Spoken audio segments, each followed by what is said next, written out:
The high school football player killed in Lynchburg earlier this month is laid to rest. Hundreds of people came to say a final goodbye to 18-year-old Dre'Yon Browley this afternoon.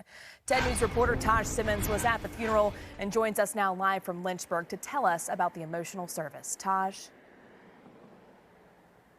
Well, Jessica, this whole situation has been a tragedy, not just for the EC Glass community, but for so many other people in Lynchburg. Mr. Browley was only a few weeks away from walking the stage here at EC Glass, and it's so hard to comprehend for a lot of these people why his life was taken so soon, but they're trying their best to understand. We thank God for the gift of his life with all of us. The moment Dre'Yon Biggs Browley lost his life, a big hole opened up in the soul of Lynchburg. A moment like this brings us together. I believe God smiles at our togetherness. The crowd at his funeral was together physically, but it was next to impossible to keep it together emotionally. Many people wore sunglasses to try to mask the tears they cried for Biggs, but even shades can't hide the pain of losing a teenager so suddenly.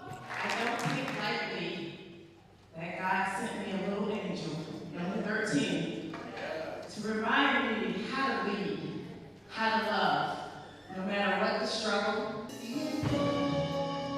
This has been a struggle for the people who love Dre'Yon. His parents and siblings grieved in the front row. His EC Glass football teammates wore their jerseys to honor their fallen friend, and many others wore shirts with Biggs' face frozen in time. He would have been an amazing and inspirational adult that would have accomplished great things and been a source of wisdom to young people.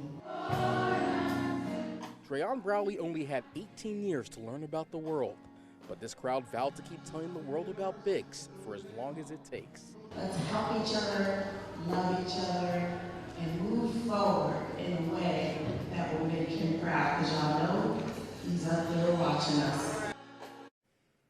Now, Dre'Yon passed away, but his friend and EC Glass teammate who was shot in the same incident is still recovering, and the people here at the funeral, or the people who are at the funeral, made sure to pray for his recovery as well. For now, reporting live in Lynchburg, Taj Simmons, 10 News, working for you.